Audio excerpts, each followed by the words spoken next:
What do you do when the challenges of life feel overwhelming? You reframe, take bold action, and find peace. And today, I'll show you how. Welcome to episode 110.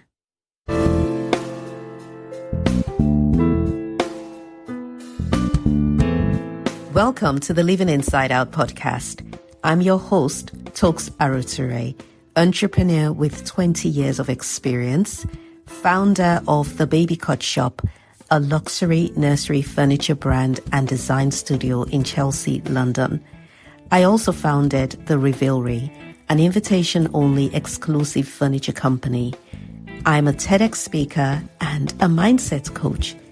This podcast is about embracing mindset shifts through life, business, and faith. Each week, we dive beneath the surface to uncover and challenge the limiting beliefs that hold us back, exploring how to live from the inside out. I believe God has equipped us with the resources to live the life we truly desire. So, if you're ready to use your natural gifts and step into your best self, let's get started.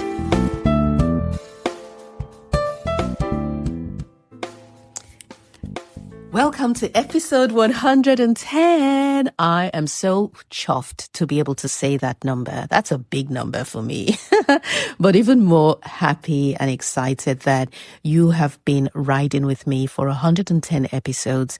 And for those of you that are listening for the very first time, thank you so much. I'd love to know how you got to hear about Living Inside Out. Was it referred to you? Were you searching for something? Did I bump into you on the street and force you to listen to it? Did you find me on social media? I'm curious to know because it will help me to know where to divert my resources into growing the podcast.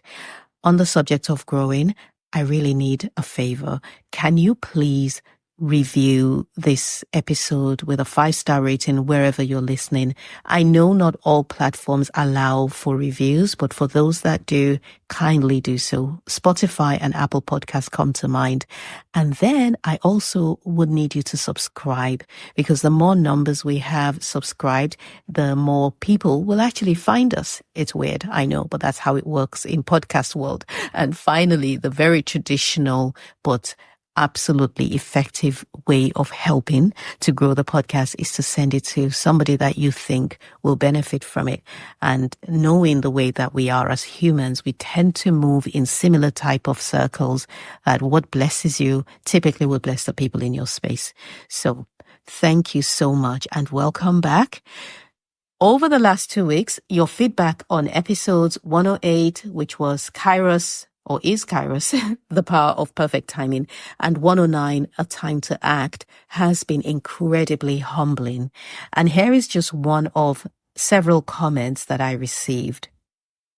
This podcast was truly life-touching, resonating, and life-changing. Just to let you know, I've just had a second listen. That's how impactful it is. I'm even taking notes. Over the past 2 weeks, I've been navigating a series of outcomes in process, and this podcast could not have come at a better time to confirm and cement the validity of the journey I'm on. There wasn't a single thing you didn't touch on that wasn't perfectly in time for me. It was pure confirmation. This is from a dear, dear friend of mine. You know who you are. Thank you so much for sharing this. And listening to words like this or reading words like this really does encourage me and reminds me why I do what I do, which all started when I felt, I'm pulling out all these lessons from my experiences. Why would I want to keep it to myself? And if I can share it so that other people don't have to necessarily go through the same thing I've been through in some cases, especially in the world of business, then I would feel very blessed by that experience. I feel like, okay, it was not just for one person, it was for many of us.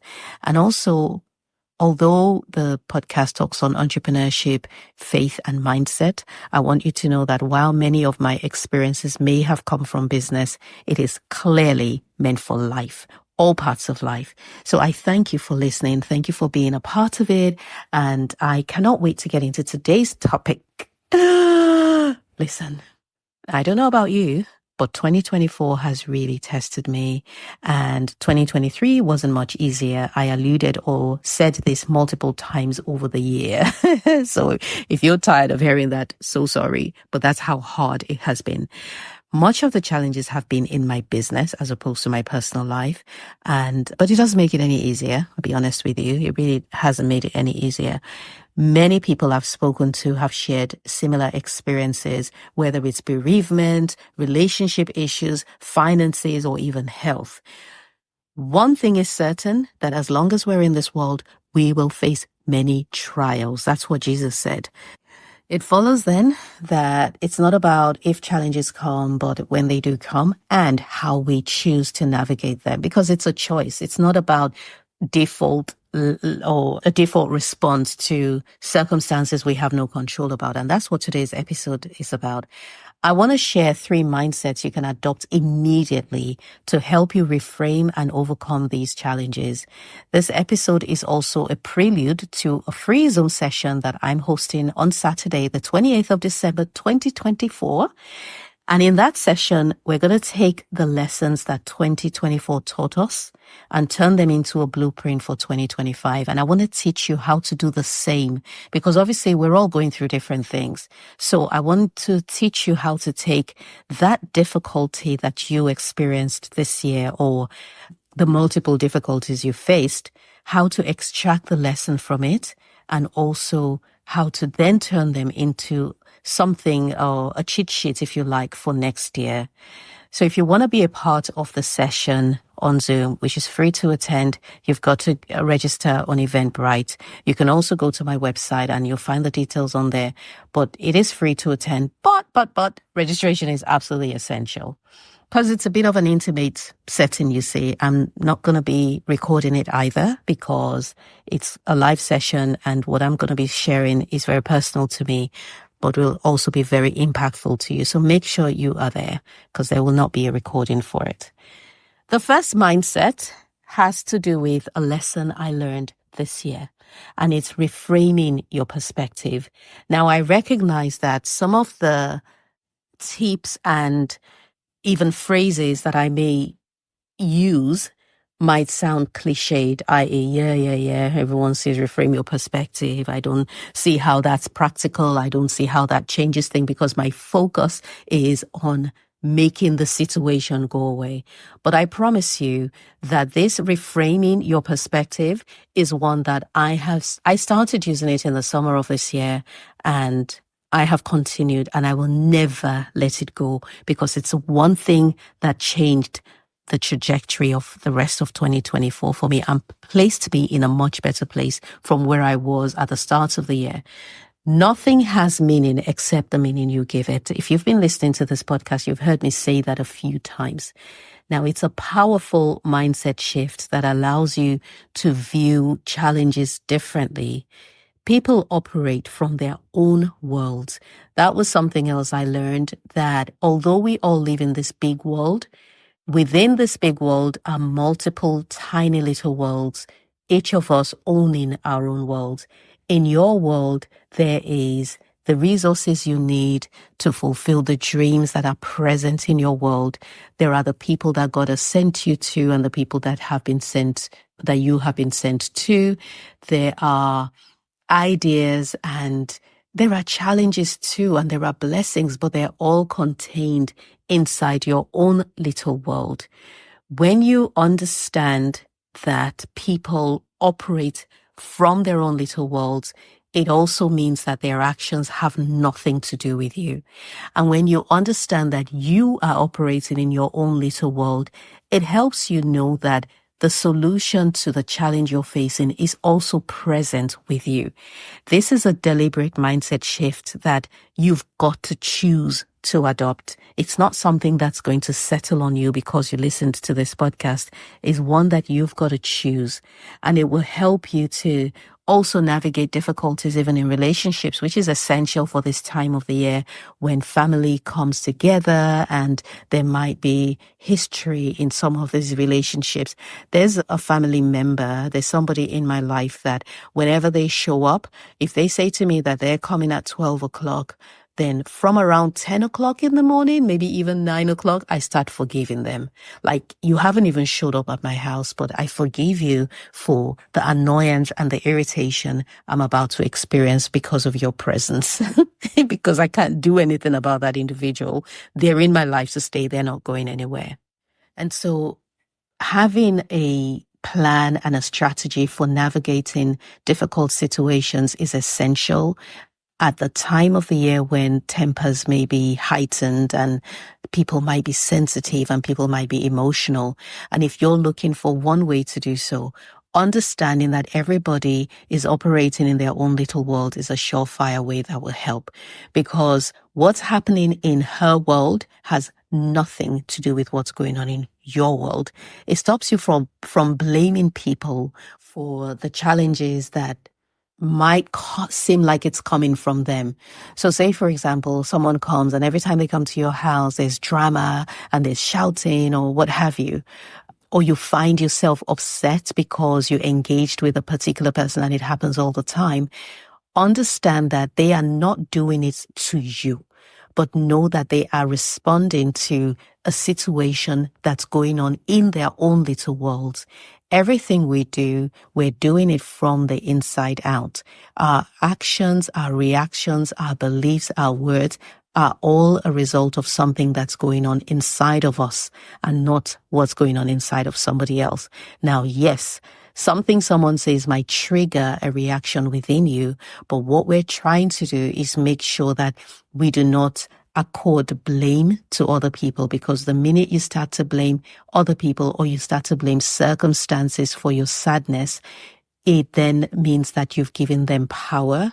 And until they choose to reel back in their annoyance or whatever it is they're doing, or the circumstance chooses to have mercy on you, you're going to be in a chokehold and you're going to be under their foot. And we don't want that. And that's not even true.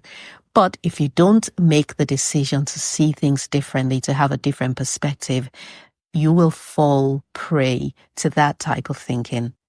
The second mindset shift is acting in faith. Sometimes God will lead you to take actions that seem completely unrelated to solving your problem. These actions, however, often open doors that you didn't even know existed. Years ago, about a decade ago actually, I was struggling financially while running my business. I was running the business. It wasn't doing what it should be doing, and finances were tight. And I had this day where I just melted down. I just lay on the carpet in the sitting room. Kids were in school. I just started crying. I think I had the baby with me at the time. I started crying, oh God, I'm fed up. I'm tired and blah, blah, blah, blah, blah. And God said to me, go and write. Now, and if you've heard the story before, forgive me because I've repeated it a few times on the podcast, but he said, go and write. Well, at the time, I used to write for a platform and they paid me in my industry as an interior designer. So I was paid per article. It wasn't a lot of money, and I wasn't really doing it for the money. I was doing it to elevate my name and my personal brand in my industry. So an article was overdue. Couldn't be bothered because I needed money. I needed real money, not what they were paying me. And I knew that even if I wrote the article, it wasn't going to make a dent. That's how I saw it. It wasn't going to make a dent in my circumstance. So I lay down on the floor, throwing a tantrum and crying out to God. I'm like, God, please, I'm tired and da, da, da. And God says, go and write your article. I'm like, God, Father, this is not... It has absolutely nothing to do with the circumstance. Me writing my article is not going to make a difference. And God said quietly, go and write your article. Again, I threw a tantrum, but the answer didn't change. So I had no choice. Got up, cleaned up my desk and typed up an article. And to my surprise, I actually churned out a really good one. One of the reasons why I couldn't be bothered to do it was, and one of the excuses I gave to the Lord was, as a creative, I need a calm mind to be able to create. But I was very surprised that despite the turmoil I was going through, I produced something beautiful. And that taught me a lesson then that beauty can come out of ashes. Like you can be going through a really tough time that causes you to question your ability to produce, but don't believe it. because your ability to produce is not something that's dependent on circumstances. It is something that's already inside of you. It is a part and parcel of your being. It is woven into the fiber of your existence. So you will always be able to produce. You're always going to be able to produce good because you were created to do so. So anyway, I write the article, do a really great one, send it off for publishing. It gets published. A few weeks later, I get an email from a couple who hired me on the spot to design 2 rooms for them. And they wanted me to design these rooms, without interviewing me. And they just said, we read your article, we love it, and we want to hire you. When I go over to their home, they hand me an envelope which had bits and pieces of swatches and things, and they said they had interviewed a few other designers prior to me and they were not happy with any of the suggestions, but they just read mine and they really want me. They did not interview me. I didn't need to submit a mood board or a brief or anything like that. They just hired me on the spot. And for years after that for a number of years rather, that was our single largest project until other projects took over. So my point is that sometimes God would lead you to take action on an unrelated area, and it's not going to be logical because it will have nothing to do with what you're praying for. But you praying, or rather you taking action in one area of your life, releases a blessing in another area because all of your life is connected and it's all happening in your little world. Another lesson I learned from this is that just because something is illogical does not mean it's wrong. The Bible says that as children of God, we are a peculiar people. That means that things are sort of weird for us. Like things don't always go the way that it's supposed to go. Things are not always going to make sense. Now, trying to make logical sense of your trial oftentimes is futile and you end up just being even more frustrated. But when you believe that your life is in the hands of God and He has ordered your steps, even the illogical parts of your journey, then you know that you can rest assured that you don't have to make sense, that it doesn't have to make sense what you're going through, but that in the end, it's all going to work out for your good. And finally, finding peace amidst the storm.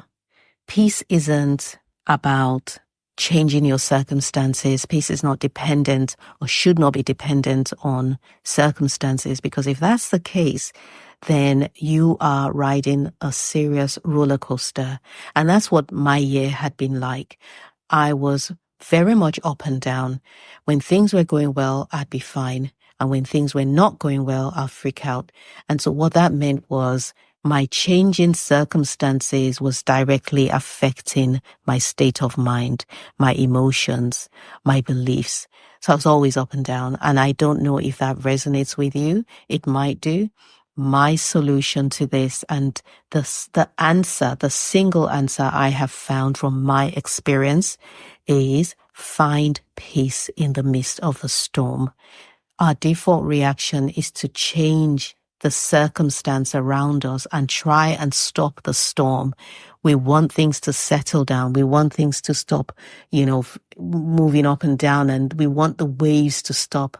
Yes, we want that to happen, but how about knowing that your peace is not dependent on the waves stopping? That it doesn't matter how wild the waves are. It doesn't matter how crazy things are around you. You're still able to have peace, and that your emotions are not going up and down and up and down.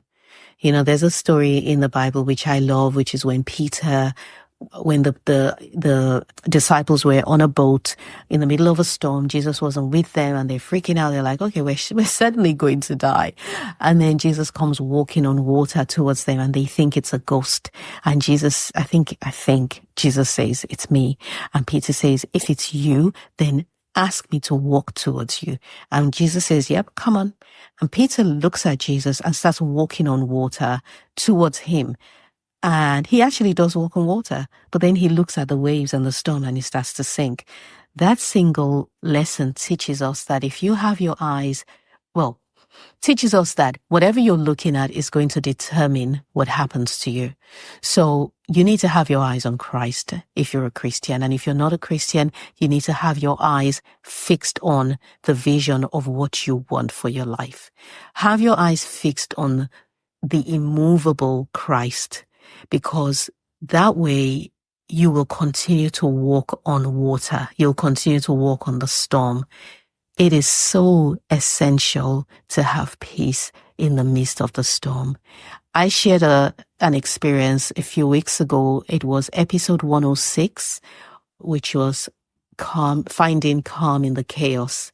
Because I had a social media crisis when suddenly I got locked out of my account, and the business Facebook and Instagram accounts, which have a combined followership of 20,000, built over the years, targeted, like our actual clients are following us. These accounts disappeared from the internet. Like, they were shut down. They didn't exist anymore. And that was a crisis. But I knew in that moment that I needed peace. I needed to not rock in the boat. As the boat is rocking on water, I just needed to stay steady. And my first port of call was get a hold of my mind. What that does when you're able to have peace in the midst of a challenge is that it creates the space for you to think up solutions. It creates the space for you to grow in the challenge and for you to extract lessons from it. You can also see where you went wrong, where your actions may have caused the disruption, and you'll be able to think beyond where you stand. So in my case, where I'm facing the very real possibility of permanently losing access to our followers and losing our accounts permanently, because I was able to bring myself to a place of peace, even though chaos was calling me and he shouted my name from the rooftops, come and join us, I was able to visualize what a life without social media for our business could look like. And that was a courageous thing to do, but I only got the courage because I was at peace. Because normally what I would have done would be, oh my goodness, I wouldn't even want to think about the possibility. We must get our account back. We must, but what if I have no control over it? I've heard stories of people who lose their accounts and their businesses get shut down instantly because all of their business is done on social media. They're so dependent on it. And sometimes it's even the discouragement of a thing like that you've worked so hard to build, and some guy somewhere in Los Angeles just shuts it all down, And so that alone is enough to give people a reason to quit. Like, there's no point. I have no control. It gives you a feeling of hopelessness when you are not in peace. It's important to know that your circumstances are not responsible for your state of mind, like I said earlier, because you don't want to give anything outside of your power over the direction of your life. Your state of mind determines the thoughts you think, the emotions you have, and the actions that you will take following your feelings. And the actions create the result, which becomes your life. So the thoughts you think decide your life. If you think that circumstances have power over you, then circumstances is going to determine your life. So it's so important to do whatever you can to bring yourself into a place of peace. When I imagined us without social media, do you know what came afterwards? The thought was not, oh my goodness, we're done for. The thought was, there are other ways to grow a business without relying on social media, and we will find it. And also, I knew that my path was ordered by God, and I wasn't afraid because I knew that I didn't bring myself to this point. It was God that did. So these are just some of the thought processes that have helped me navigate 2024. I'll go into more detail during the Zoom session, which I really am looking forward to. I sent out a WhatsApp broadcast yesterday, and we've already had quite a few people respond and quite a few people register. I knew that people will be interested, but I wasn't expecting it to be this quick and this high. So just to recap, number one, reframe your perspective. Wherever you're standing and looking at the situation from, there is another view that you're missing out on. Reframe your perspective.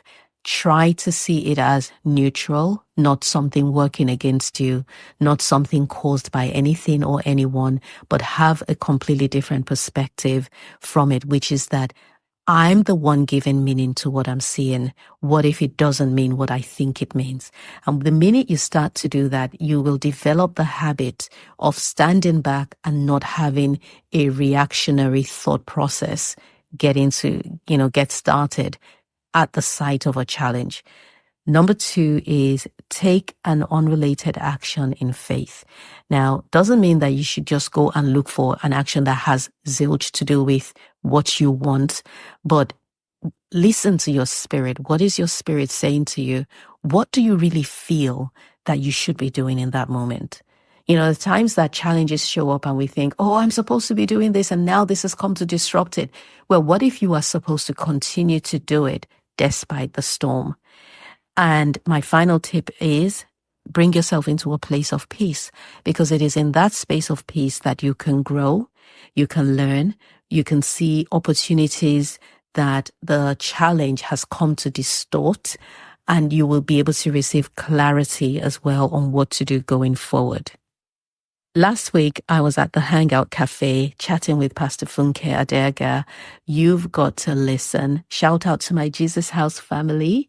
It was a really good conversation, and I recommend that you head to YouTube to listen. The link to the YouTube video is in the show notes. And if this episode blessed you, then join me next week, Saturday, on Zoom, as I had said. It's actually 10 o'clock in the morning, by the way, 10 a.m. UK time, 11 a.m. Nigerian or West African time. And I'm not going to do the calculations for the United States. Apologies, because it is going to be quite early and it's not going to be recorded. But next time I'll think this through and do it at a different time of the day. We'll be talking about how we can take this year's challenges and turn them into lessons for next year's navigation. All the links to all the things, as usual, are in the show notes. If you want to connect with me on social media, which I would love you to, my handle is @TalksArotere on Facebook, Instagram, and LinkedIn. This year may have been filled with challenges, but it has also been a year of profound growth and clarity. And if you feel like you didn't grow and you didn't have clarity, on Saturday, I'll show you the growth. I'll show you how to harness and find the growth, because it's there. It's in your little world. My prayer for you is that you take the lessons from your struggles and turn them into the building blocks for an extraordinary and blessed 2025. Thank you so much for listening. Don't forget to review and share and subscribe. And I look forward to chatting with you soon.